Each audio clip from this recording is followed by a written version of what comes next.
The Lord God, the Creator, Creator of heaven and earth, is allowing or telling me to say some words. I greet you all, leaders of the nations. This message from the Lord God today is specifically for US President Donald Trump. May the Lord God, the Father, the Creator, the only true God, be praised in all the nations. May His name be glorified by all the people, by all the leaders and all the people in all the nations. To God be the glory.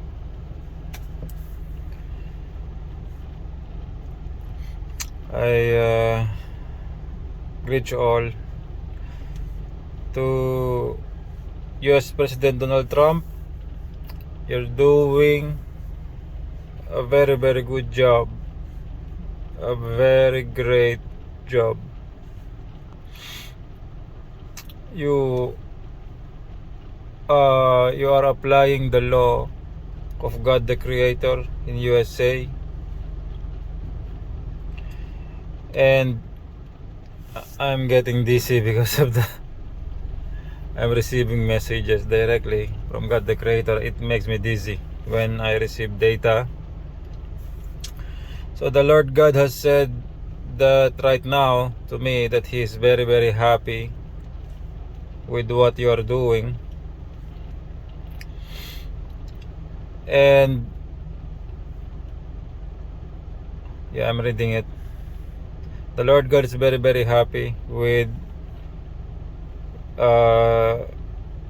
your performance in the government, and and uh, the way, and because you are fighting for His law, for the law of God the Creator, that His laws will be applied in USA.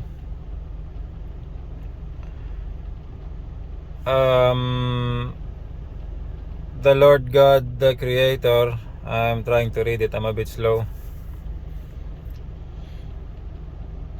The Lord God the Creator will protect you. The Lord God the Creator, the only true God, will protect you.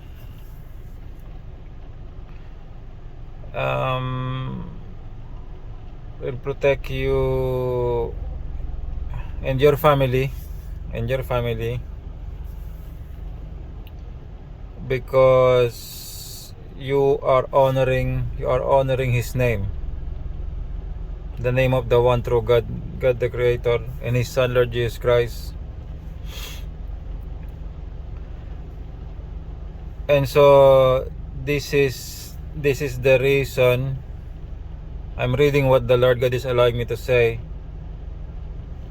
The message from the Lord God just right now. This is the reason that the Lord God, the Creator, and also His Son Lord Jesus Christ has saved your life several times for this purpose, that you will serve Him, that you will serve the interests of God the Creator, the only true God, and you will serve the interests of His Son Lord Jesus Christ. So they have the same interests. They are together there, up there in heaven right now. So they have the same interest. And of course, the interest, the Lord God telling me to say right now, the interest is global. The interest is global domination. Why? Why global domination? Because some nations are doing wrong things. Some nations are disobeying His laws, the law of God the Creator, and they are doing wrong things and bad things that can lead to their destruction. As I'm just touching my tablet so it will not shut down. I'm using it as my face light. I'm not reading anything. It's just I'm just using it as a light. Okay. Sorry, I get interrupted. I'm trying to touch my tablet so that it will not shut down. So I'll continue. So the Lord God, the Creator, the Father, is saying that several nations are disobeying His words, and His Son, Lord Jesus Christ, is returning soon, and the world must be prepared. The world must be prepared for His return.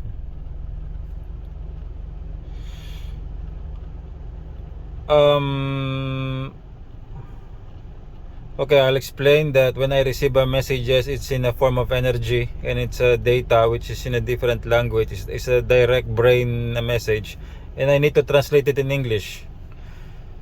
So the Lord God wanted me to explain that, so I have explained it. So I'm reading the message. So our Lord Jesus Christ is returning soon, and the nations are not ready. They are violating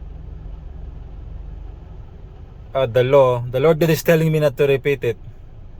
Okay, so I'll just proceed.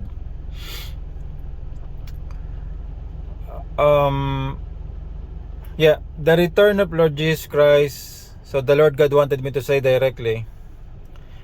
This teaching is a bit different from what the other churches are teaching, but the Lord God is telling me right now I do not need to explain. I'll just say it directly. Wait, my air conditioning. So I'll just be direct. The return of Lord Jesus Christ, the Son of God, involves spacecrafts, a very big spacecraft, and there are also small ones, some small ones, but there is a very, very big spacecraft that will touch down here on Earth. And there are also small spacecraft which are like the size of cars, almost the same size. And so this is what happened on the return of Lord Jesus Christ. It's from up there, and it will go down here on Earth. And when that happened, I'm reading the messages live. When that happened, the dead will rise up. Not all, just the chosen ones. Those who lead many people, those who do good. I'm reading it. Those who do good, those who do good things, those who do good, those who serve the interests of the Lord God and the interests of His Son, Lord Jesus Christ, those who serve, and those who lead many people to do what is right, they will live again. They will go up from their graves wherever they are.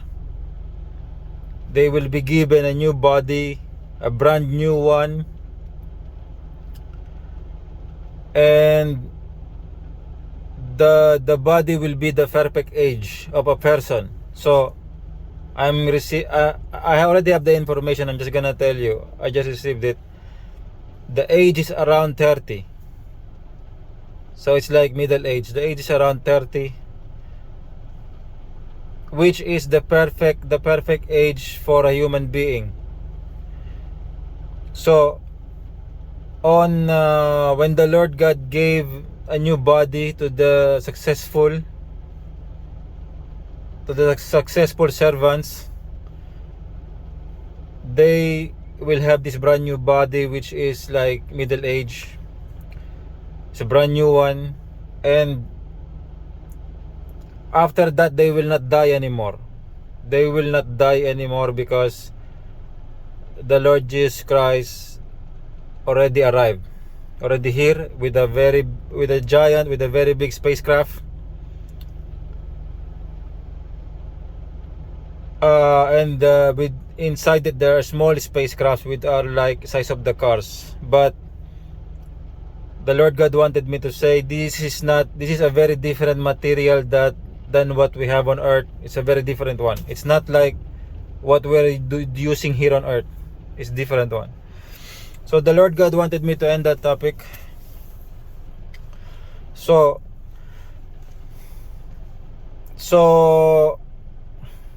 what I'm saying, what the Lord God wanted me to say, the end is near. And the Lord God will use you, US President Trump. This is the message, I'm reading it. The Lord God will use you for His plans for the end, to prepare the nations, to stop, to eliminate the wrong things happening on other nations. Also, of course, in USA, you're already doing it, to eliminate the other wrong things happening in other nations, to stop the wrongdoings of other nations. And some wars will be unavoidable. Also some, because some people in other nations, they are hard-headed. And I'm avoiding to say it, but the Lord God wanted me to say it directly, that punishment will be involved. That is the message, the direct message. Punishment will be involved to other nations because of their violation of the laws of God the Creator. They violated. The Lord God doesn't want me to mention the laws that they violate right now, but the message is some punishment will be applied. And the Lord God will use you, President Trump, to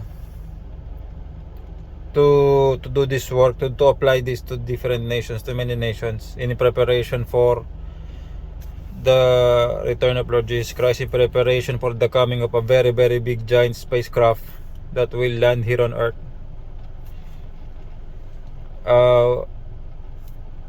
Which that spacecraft is a preparation for the kingdom of God. That is not yet the kingdom of God.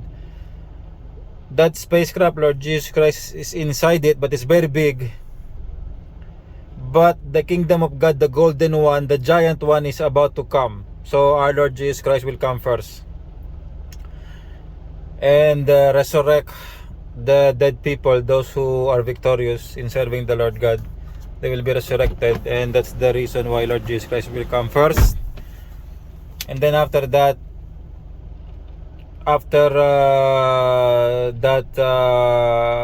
preparation stage, the Lord God is telling me to hurry.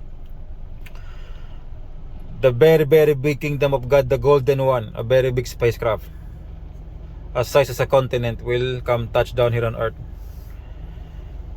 So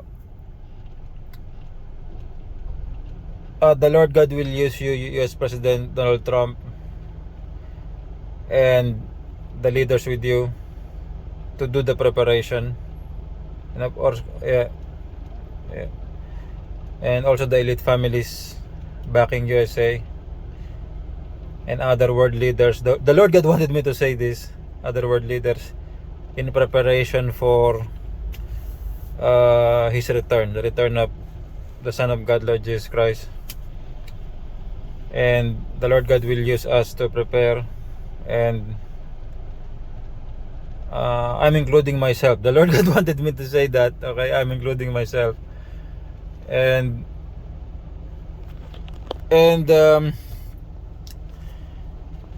yeah, there are, I cannot, the Lord God is telling me not to mention these things. I want to say something, but God is telling me not to mention it. So yeah, that's the message for today. I'm reading it. The Lord God wanted me to end it. That's the message for today, and you're doing a very great job.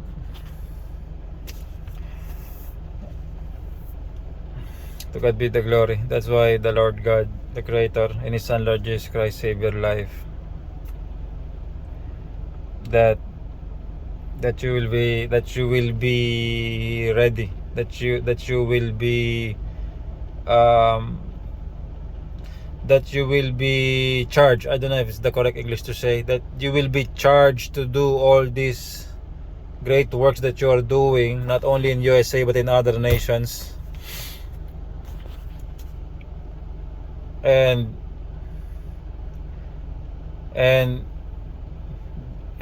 more things are about to come.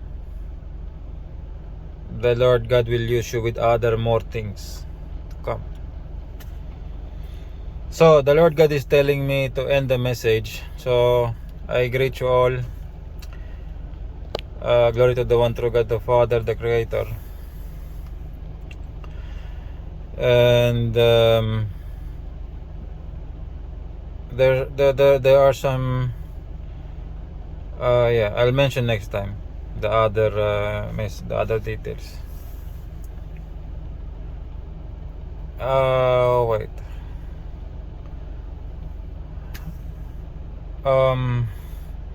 Will the Lord God allow me to say it? Wait. Yeah. Okay. The Lord God is telling me to say it quick, okay?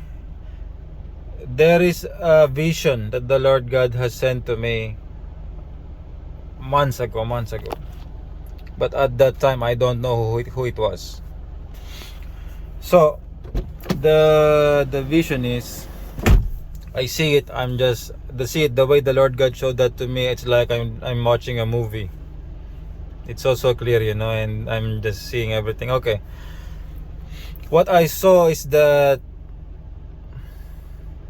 I'm in an office, and I saw a man, and he is wearing a suit, and he looks like a white man, a white man, and it's a bit matured.